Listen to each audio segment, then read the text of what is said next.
In this video, I'm going to teach you a technique for teaching your dog to actually be quiet when you ask him to. I know, shocker, right? A technique that allows you to regain control of your dog when you catch him in the act of barking. Once you learn this method, you'll no longer need to resort to yelling, swatting, scolding, or zapping your dog to get him to shut up. He will simply listen to you. So you can finally have a stress-free way to get him to be quiet, less annoying and less embarrassing to guests who come over to your home. I call this technique the mute method. The mute method is a counterintuitive strategy that flies in the face of normal logic because it relies heavily on first teaching your dog to bark before teaching him to stop barking. But before you go thinking I'm all crazy, let me explain. Because there are two psychological triggers at play here. The first is the psychological phenomenon that makes us want to do things we aren't supposed to do, more than things we are supposed to do. Like when I look at my son and say, "Don't you dare try to touch something." Just the act of me saying not to do it instantly causes a chemical reaction to well up inside his little brain and bring out that mischievous little smile and behavior that comes with it. It's something you can see very easily, physically see in children and lots of different creatures. And this same method is at play with dogs who know he's not supposed to bark, but is barking anyways. The second psychological factor at play in situations where a dog refuses to be quiet, even though you're yelling or maybe even swatting him, is that he actually doesn't understand what you want him to do. To us humans, it sounds like a very simple concept that we wish our dogs could just grasp. Hey, be quiet. Why don't they get that? Well, in reality, it's not very easy, or may not be very easy for them to understand that type of command.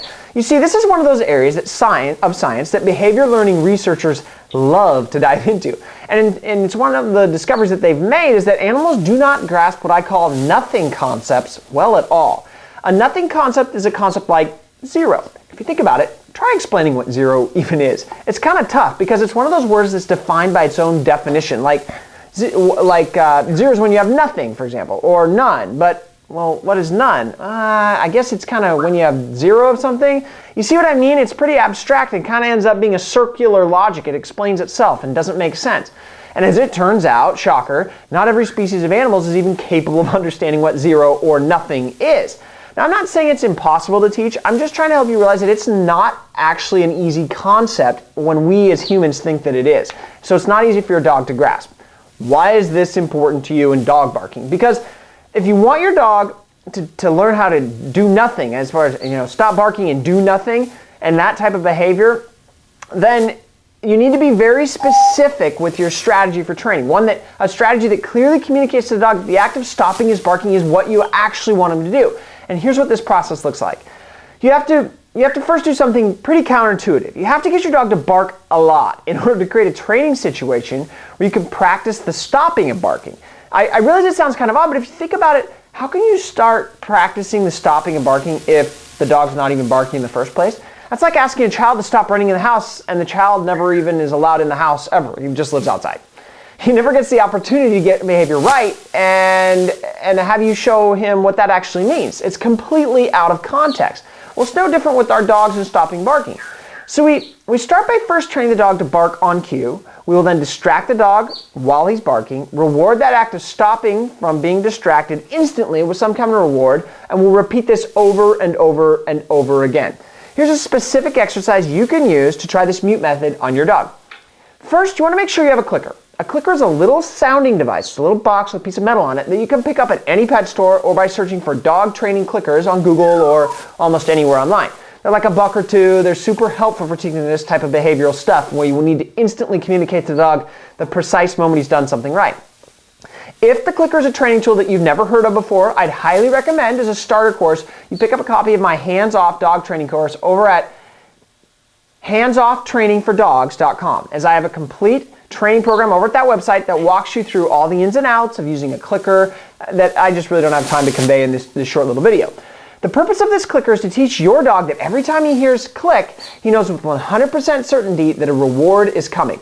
This is done by basically walking around for one evening with a clicker in your hand, randomly clicking it, followed by instantly dropping a treat for your dog on the floor, and typically in less than 5 minutes, your dog will be so excited to start hearing that click that just sounding off the clicker will cause your dog to stop doing whatever he was doing and come running in from the other end of the room for his treat, or if he's in the room with you, he'll pop up and look around and zoom right in on you like a laser beam. So that's step one. When your dog knows what the clicker means, now we need to train him to bark on cue so we can create a training environment to practice stopping barking. This is very simple to do. All you have to do is wait till your dog starts barking up a storm to some poor person who's walking by. Then you need to click. This will distract your dog, and you will reward it. Then as your dog is eating the treat, you will say, stop. So the second he picks up the treat, you'll say, stop. When he acts a little bit distracted again, you will then reward him again, and this will have stopped the behavior, right? So that he was starting, and now you've successfully stopped it. It's not the end behavior, but use some distraction methods and a clicker to get him to stop. Now we want him to bark back up again. All you have to do is point out the person that bothered him in the first place. Typically, they'll start barking again. You can click for the barking, give him a treat as a reward, say stop. When he gets distracted again, you can give him another reward, and then resume the barking. You will know you're doing this right if your dog looks at you differently or stops eating for half a second. When he gives you this type of reaction, click and treat again every time. Show him that he's getting rewarded for stopping when you give the cue. Then tell him again to bark and get worked up over the original thing he was barking at in the first place. Click and treat the barking, then give the command and click and treat again. The key here is fast repetitions. You want to get your dog to quickly start barking and then quickly stop barking as many times in a minute as possible. So here's what the process looks like. Dog's barking, click, treat, stop, treat. So it's bark, click, treat, stop, treat. Bark, bark, click, treat, stop, treat. Barking, click, treat, stop, treat. That's the rhythm. I realize I look stupid on camera doing that, but that's the rhythm. Play that over and over again. Experiment with your dog until you get that rhythm right. That's what it looks like. This gets your dog in a kind of rhythm, as you can see, where he's starting and stopping the barking, and he's no longer he'll no longer react to the stopping. He'll just immediately do it because he starts predicting what you're going to do. This is why it's so important to get your dog starting and stopping as many times in a minute as possible, because you're revving up your dog to a point where he's no longer reactive. It's no longer even about the person outside. It's about you and him. It's about starting and stopping and getting that on rhythm. And it's only at this stage where the dog is obeying in a rhythmic of starting and stopping that you can use another method that I call the Simon Says effect to help him fully comprehend what the cue of stop really means.